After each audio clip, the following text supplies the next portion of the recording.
the Padres could pull off the perfect move, as these players would be underrated dark horse picks for the Padres, but could also be a perfect fit.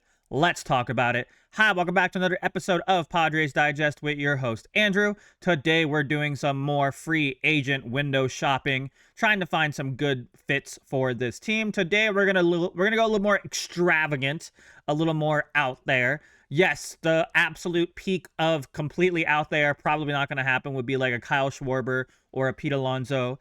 But this is slightly under that. This is possibility, likely, I don't know, but possibility and a really good fit. I think so.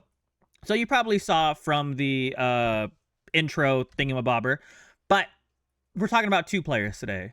This is from the Jim Bowden article from last month, like late last month, but obviously still relevant, right? We're going to talk about two players on this top 10 free agent list. Number 4 and number 5, Bichette, Cody Bellinger. Also, it is raining outside, so if you hear any thunder or lightning, I'm sure all of you are experiencing this right now because California is soaked right now. So sorry if you hear any loud thunder or something. But free agent leaderboards, according to weighted runs created plus, 100 being average. You see Kyle Schwarber, Pete Alonso, yeah, but we're looking at 134 with Bichette and 125 with Cody Bellinger. So definitely much better than average players. So let's start with maybe the more controversial. I'll admit, this first player would be controversial for Padre fans, but I think he would still be a good fit. Cody Bellinger. The Mets are interested. We don't care about the Mets. What we're interested in is us, the Padres. But Cody Bellinger, I think the best reason why he fits this team is because A, he fills the positions we really need, which is first base and outfield. So I know we have Ramon Laureano in left field right now, but say he either A, doesn't play well, B, gets injured, or C, just beyond this year, if we don't re-sign him, we could put him at first base this year, have him do his thing, and then move him to outfield, or maybe we can have people like rotate in and out. But I think his flexibility and defensive capabilities at the outfield position and first base would definitely be a good fit for this team. So let me show you the article. So Cody Bellinger, outfield first base, age 30, so not old, but not young. He's in the mid areas, I guess. Bats left-handed, throws left-handed. B-WAR was at 5 last year. Team Yankees agent Boris Corp. We all know how Boris Corp is. But to be honest, if we want to get any free agent, we're probably going to have to go through Boris Corp. But Bellinger's ability to play above average defense at all 3 outfield positions and first base increases his free agent worth. Although it looks like he's found a home in left field, he has been a perfect fit for the Yankees, where playing half of his games at Yankee Stadium with the short porch in right helped him hit 29 home runs while slashing 272, 334, and 480.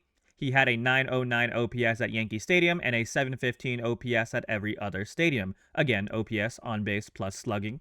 I think he'll opt out of his contract and try to get the Yankees to give him a longer deal. Salary comps, you can read those if you want, but contract prediction, 6 years, 168 million, which I had Google to do the math for me. I think that was 27 million a year. So not cheap, but would definitely be less cheap than, say, Kyle Schwarber or Pete Alonso, in my opinion. I think they would get closer, like 30 plus. But he's still relatively young. Like 36 is not like ancient, but it's definitely not young, I guess is the best way to describe it. But as you can see, Padres number 4 on that best team fit. And I agree with that. I think Cody Bellinger would be a good fit on this team. And I can show you some stats real quick. So let's look at some stats. You know how I love myself some stats, baseball savant stats. So obviously 29 home runs, big thing. Okay, I didn't mention this, but obviously Yankee Stadium is more of a hitter's paradise than Padres Petco Park. But that being said, we do have a semi-short porch at Petco Park. So it's not like his home run production would be like cut in half. At least I hope not. But I still think there's value to what he brings, not just besides home runs, but like he can still hit the ball well, which is something we desperately need, especially for slug, a 480 slug last year. Even then, 2024, 426 slug, like that's still better than what we have. But his batting run value is good, base running, fielding, like he's an all-around good player. And again, I know he was a Dodger, and we hate the Dodgers. Would he want to go to the Padres? I don't know, but, you know, money speaks.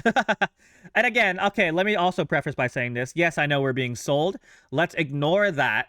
Obviously, completely possible true reality that money might be hurting when we get sold or whatever, but let's just put that aside for right now. Right now, we're just window shopping, y'all. We're not saying anything's gonna happen. We're just window shopping. So let me get that out the way first, too. But yeah, expected batting average was 254. He hit better than that, 272. So could that be concerning? I don't know, but it's still around average, which is still fine, right? Slug 416. Again, this is probably thanks to Yankee Stadium being a hitter's paradise. But he does barrel up or he does sweet spot the ball, so he hits it at the sweet spot. Barreled up, not as much, but still kind of around average, so it's not horrible.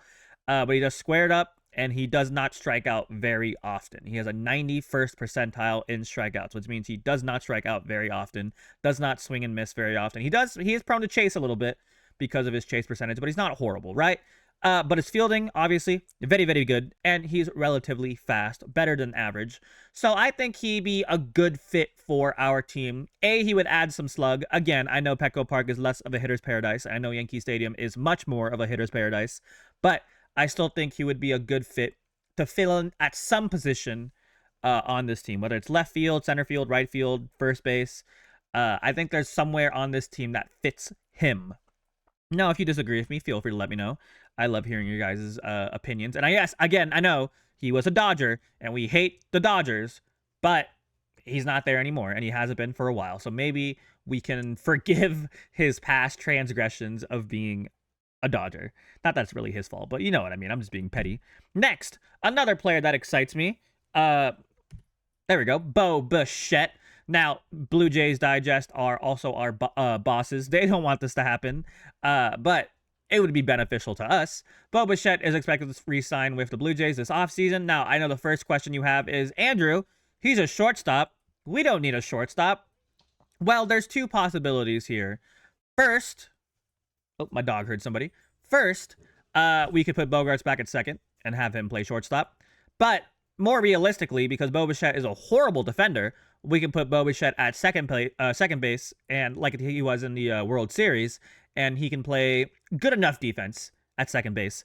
I know it wouldn't be like anything insane, wouldn't be anything great, but for his hitting upside, I think it would be better for us. So now let me show you the Jim Bowden stat stuff. Age 27, so still super young. Tatis, I think, is a year younger, so still super young, right?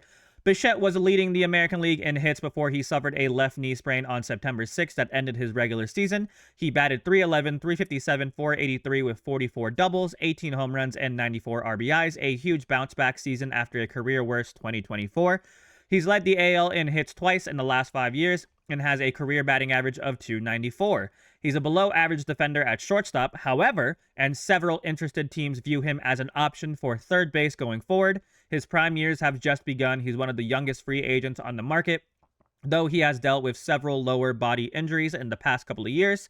As long as teams have a clear sense of his health of the health of his knee, I can read, Bichette will have plenty of suitors in free agency, and he could be considered a fit at shortstop, third base, or a second baseman. Salary comps, if you want to read them. I know you don't see Padres as best team fits, but I do genuinely think putting him at second base and moving Cronenworth over the first base would be a good fit for us. 7 years, 189. I think that was also around 27. Let me ask Google real quick. Hey, Google, 189 divided by 7. Yeah, 27. Thank you, Google, for doing my job. Anyways, yeah, so I know it's not cheap, obviously 27, but for a guy who's still relatively young, 7 years, 27, that'd be 34. So he would still be technically young enough to when he hits free agency, kind of like what we have with Jackson Merrill. So I think he'd be a good fit, right? I know, again, not the sexiest hitter of all time, but his batting run value is still really good. Not a great base runner, not a great fielder, but again, put him at second base, he'll probably do better than he does at shortstop. And he still has room to grow. And I feel like with our defensive, like even Xander Bogaerts got better defensively with us. So maybe that's something that could help him out in the future. But as you can see from his hitting stats, he's a very good hitter. And I know 18 home runs. It wasn't a full season, right? But 18 home runs in just 582 at-bats. Not bad. pretty good, and we could absolutely use the slug. I mean, even then, 311, 357 on base, and he has slug. That's already better than what Luis Arraez gave us. So I like the idea of him. And again, you can look through all his stats, but he's a good contact hitter who has some power with him. And I feel like that's absolutely something we've been lacking on this team. So if you can get past the fielding stuff, if you can get past the poor base running, if you can get past the injuries, I think he'd be a solid fit for this team. And I hope you guys will agree with me. I don't want to get too deep into the stats like I did with Bellinger. I don't want to bore y'all. But yeah, let me know what you guys think. Do you like both of them? Do you like neither of them? Do you think I'm stupid and you want a video on Kyle Schwarber and Pete Alonso already? Also, please apply if you would like. I'll make one eventually. I just want to stick to things that are more relatively realistic. That being said, also for these two players, I feel like they are very heavily inclined to re-sign with the Yankees and the Blue Jays. So I don't know if they want to leave home. And I get it, but San Diego's San Diego. Why would you not want to play in San Diego? We're the best city in the entire nation. Top 5 in the entire world. Can I make that claim? I don't know, but I'm gonna do it anyways. But yeah, let me know what you guys think. Did you like it? Did you hate it? And what would you rate these thingies? I don't know, but let me know how you feel. Thank you guys so much for watching. Have a fantastic rest of your day. Please subscribe and go Padres. Goodbye.